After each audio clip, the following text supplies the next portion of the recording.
Shalom. Sekali lagi saya sapa. Shalom sahabat P3KM. Puji nama Tuhan, kita bersyukur buat setiap kasih dan penyertaan Tuhan yang boleh memberkati kita. Hingga saat ini kita boleh menikmati kehidupan yang boleh berjalan hingga detik ini. Saya bersyukur kali ini saya diberikan kesempatan untuk menjadi pembawa renungan singkat. Saya berterima kasih kepada rekan-rekan pengurus P3KN yang sudah memberikan kepercayaan ini kepada saya. Dan untuk seterusnya, sebelum kita masuk ke dalam renungan singkat kita, mari kita berdoa. Kita satukan hati, kita berdoa. Kami bersyukur dan berterima kasih buat cinta kasih Tuhan yang melimpah di dalam kehidupan kami. Hingga pada hari ini kami boleh menikmati waktu bersama dengan Tuhan melalui renungan singkat kami, ya Bapa. Kiranya Roh Kudus Tuhan berkati kami, mengurapi kami agar kami mengerti apa yang Tuhan ingin sampaikan kepada kami melalui renungan singkat hari ini. Dalam nama Bapa, Putra, dan Roh Kudus, yaitu Tuhan Yesus Kristus, kami berdoa dan bersyukur. Haleluya. Amin. Oke, saat ini kita akan belajar 3 kata yang sulit untuk diucapkan. Yang pertama adalah kata tolong, kedua adalah kata maaf, ketiga adalah kata terima kasih. Tolong, maaf, dan terima kasih yang saat ini sangat amat sulit untuk diucapkan oleh kebanyakan kita anak-anak muda yang ada di dunia ini. Kenapa? Karena semakin hari anak-anak muda yang ada itu punya ego yang tinggi, punya gengsi yang tinggi, dan semakin hari 3 kata ini semakin udah sih ngapain gitu kayak gitu. Dan hari ini kita mau diingatkan betapa pentingnya kita untuk mengatakan 3 kata ajaib itu. Kenapa? Karena kita sebagai seorang Kristen, kita harus belajar bagaimana hidup yang benar, bagaimana hidup yang menyenangkan hati Allah. Karena kita disebut sebagai brand ambasadornya Allah, sebagai brand ambasadornya Kristus, yang dari kehidupan kita orang-orang boleh melihat, oh ternyata Tuhan Yesus luar biasa ya gitu. Jadi jangan sampai melalui kehidupan kita banyak orang yang malah, ternyata kayak gini ya orang Kristen. Jangan sampai orang-orang malah bilang seperti itu. Sebelum kita masuk lebih jauh, mari kita mau belajar mengapa kita perlu mengatakan tolong, maaf, dan terima kasih. Yang pertama kata tolong. Coba teman-teman, mari kita bayangkan gimana rasanya kalau misalnya ada seseorang yang butuh pertolongan kita, tapi dia tidak pakai kata tolong. Apa yang menjadi perasaan kita? Apa yang menjadi perasaan kita saat itu? Apakah kita ingin menolongnya langsung tanpa gengsi, tanpa kesal dan lainnya, atau malah apa sih gitu? Pasti kita mikir kayak apa sih ini, minta tolong atau nyuruh gitu loh, tahu diri gak sih gitu. Pasti mikirnya kayak gitu ya, as a human, sebagai seorang manusia biasa pasti kita mikirnya seperti itu. Tapi saat kita mau minta tolong sama seseorang dan kita bilang tolong ya kak bawain ini gitu, pasti kakak itu dengan sangat sukacita menolong kita. Karena apa? Karena ya udah, selagi bisa ya kenapa aku tidak menolong mereka gitu. Selagi bisa kenapa aku tidak menolongnya gitu. Sama seperti Daud dalam Mazmur 102 ayat yang pertama mengatakan, Tuhan dengarlah doaku dan biarlah teriakku meminta tolong sampai kepadamu. Artinya apa teman-teman? Bahkan nabi-nabi pada zaman dulu pun dia meminta tolong kepada Tuhan Yesus. Untuk apa? Untuk Tuhan Yesus dengarkan setiap doa dan permohonannya. Untuk relevannya dalam kehidupan kita sehari-hari, ya kita bisa menolong orang-orang yang meminta tolong kepada kita. Pun demikian kita kepada Tuhan Yesus. Kita hanya bisa meminta pertolongan yang sempurna itu hanya dari Tuhan Yesus. Sama seperti yang Daud lakukan. Saat kita mungkin bingung, kenapa ya Tuhan? Kenapa tugasku gak selesai-selesai? Kenapa permasalahan keluargaku gak selesai-selesai? Kenapa keuangan ekonomi keluargaku seperti ini? Kita minta tolongnya kepada siapa? Kepada Tuhan Yesus. Karena hanya Tuhan yang mengetahui dan Tuhan yang menjadi sumber dari jawaban doa kita. Pun demikian dengan kita sebagai manusia biasa yang saat ada orang-orang tertentu meminta pertolongan kepada kita, kita sebagai anak-anak Tuhan sebisa mungkin dan seharusnya kita menolong mereka sesuai dengan kapasitas kita. Saat mereka sudah meminta tolong, bahkan saat permintaan pertolongan pun tidak terkatakan mereka, selagi kita bisa menolong, kita harus menolong mereka.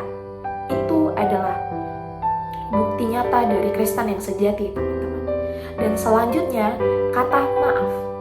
Teman-teman, hari-hari ini sulit banget nih yang ngucapin kata maaf. Bahkan saat mandok hata, mungkin kita kayak, lagian aku buat salah kayak gitu ya karena orang itu kayak gitu. Pasti sering kayak gitu. Kalau misalnya kita mandok hata, atau kalau misalnya kita lagi ada trouble gitu, pasti terbesit dalam pikiran kita sebagai manusia biasa, pasti seperti itu. Kita gak bakalan mulai kalau gak ada yang mengawali gitu. Padahal saat kita minta maaf, walaupun memang bukan kita yang salah saat pertama kali itu, kita bisa memperbaiki keadaan yang seharusnya tidak serunyam itu. Saat kita minta maaf, akhirnya apa? Akhirnya keadaan makin membaik, keadaan tidak jadi semakin panas. Sedahsyat, sekeren itu memang kata maaf. Nah, seperti yang tertulis di dalam Matius 6 ayat 12. Dan ampunilah kami akan kesalahan kami seperti kami juga mengampuni orang yang bersalah kepada kami. Nah, sama dengan ayat ini mengatakan, jadi saat kita berdoa pasti seringkali kita mengucapin di akhir doa itu, ampunilah kami atas kesalahan kami agar Tuhan mendengar doa kami, seperti itu. Nah, sebelum kita mau minta pengampunan sama Tuhan Yesus, mari kita mau mengampuni orang-orang yang berbuat salah kepada kita. Mari kita mau belajar memaafkan dan juga meminta maaf duluan. Ya, walaupun memang saat itu mungkin bukan kita yang salah, bukan kita yang memulai perdebatan atau pertengkaran itu, tapi sebagai orang yang dewasa rohani, kita mau belajar untuk meminta maaf duluan dan juga memaafkan. Seperti itu, seperti yang Tuhan Yesus ajarkan kepada kita dalam Matius 6 ayat 12. Jadi saat kita sudah berdoa meminta pengampunan dari Tuhan, kita harus udah selesai dulu sama teman-teman kita. Kita harus udah selesai dulu sama keluarga kita. Kita tidak menyimpan dendam, kita tidak menyimpan amarah. Karena apa? Karena kita mau datang minta pengampunan dari Tuhan. Tuhan mengampuni kita seperti kalau misal kita mengampuni teman-teman kita, kita mengampuni saudara kita dan keluarga kita. Bagaimana bisa Tuhan mengampuni kita sedangkan kita tidak mengampuni orang lain? Tuhan bisa melakukan itu, tapi Tuhan ingin menjadi bukti nyata kalau kita itu bisa mencontohkan Tuhan Yesus loh. Bahkan kita yang sering lupa Tuhan Yesus, bahkan kita yang sering kayak tidak mengingat saat-saat teduh, tidak mengingat perintah-perintah Tuhan, sering menjauh dari Tuhan, kayak Tuhan aku gak layak, ya udah gak apa-apa, aku gak gereja aja sekarang, aku gereja nanti aja waktu Natalan Tuhan. Seringkali kita memikir kayak gitu, padahal Tuhan terus memaafkan kita dengan tangannya terbuka gitu. Seringkali kita merasa kayak kurang layak, padahal kita layak untuk dimaafkan, kita layak dan diampuni. Jadi mari kita mau belajar untuk terus mau memaafkan dan terus mau minta maaf. Oke teman-teman. Dan yang terakhir adalah terima kasih. Kenapa kata terima kasih ini sekarang sangat amat sulit untuk diucapkan teman-teman? Kalau dalam kehidupan kita yang sehari-hari, contoh nih kita udah ditolongin teman, terus kita rasa kayak ya udah ngapain sih ngomong makasih kayak orang lain aja gitu. Padahal seharusnya ya mau sedekat apapun, mau sebaik apapun, mau kayak manapun pertolongannya, seharusnya kita sebagai seorang Kristen mengucapkan ya makasih ya gitu, makasih ya udah nolongin, makasih loh ya udah nolongin gitu. Ya walaupun misalnya pertolongan itu menurut kita ya kayak mungkin bagi air minum, makasih air minumnya gitu, atau mungkin pinjemin pena, makasih ya penanya gitu. Nah, omongan atau kata terima kasih ini yang semakin hari semakin pudar untuk diomongin teman-teman. Bahkan mungkin bukan untuk teman-teman kita aja, mungkin kita sendiri pun saat ini sulit untuk mengucapkan kata terima kasih, sulit untuk bersyukur kepada Tuhan atas apa yang kita ada saat ini, karena kita masih fokus sama yang menjadi permasalahan kita. Contoh, kenapa ya kehidupan keluargaku masih kayak gini aja gitu. Atau contoh, kenapa ya teman-temanku kayak gini aja gitu, kenapa teman-temanku gini gitu. Atau contoh yang lain, aduh kenapa ya adikku kayak gini gitu, nyusahin aja dan lain sebagainya. Nah, itu adalah sedikit contoh dari kita yang tidak merasa bersyukur. Padahal di luar sana banyak dari mereka yang ingin merasakan keharmonisan, atau banyak dari mereka yang ingin merasakan oh gini ya punya adik, atau oh gini ya punya orang tua gitu.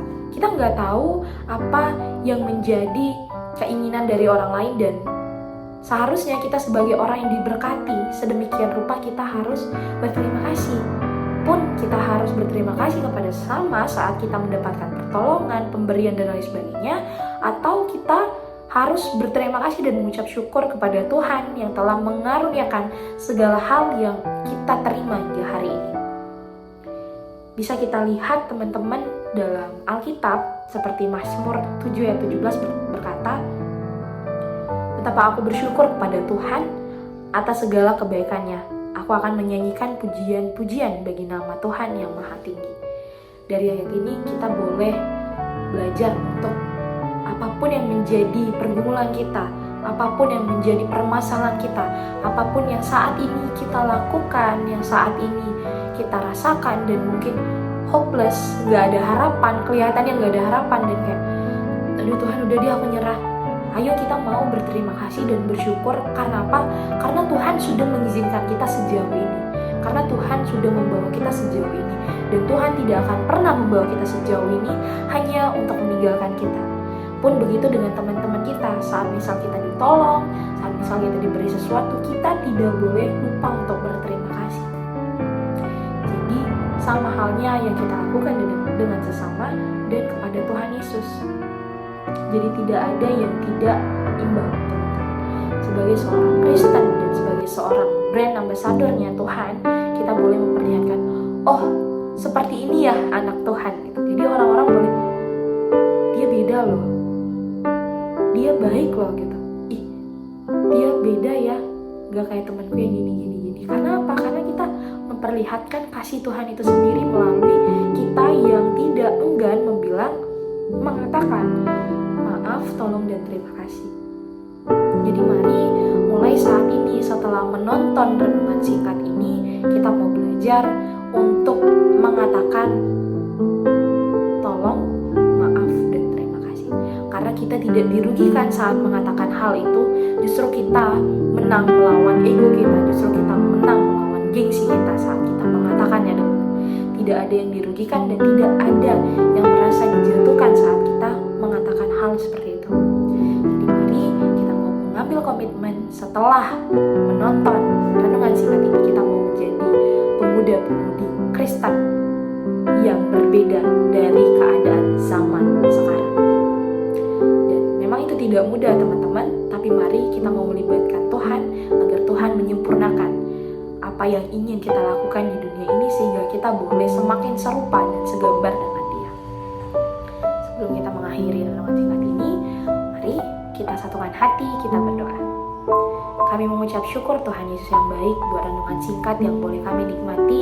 Hari ini kami diingatkan kembali untuk tidak enggan dan belajar mengatakan tolong, maaf, dan terima kasih.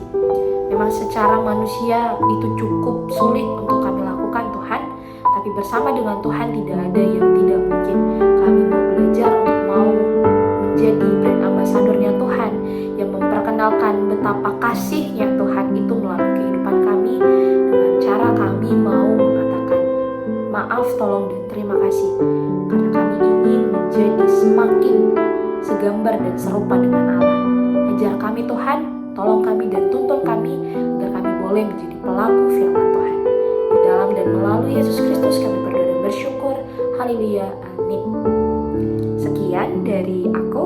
Terima kasih. Shalom. Tak mau ku hidup bagi dunia.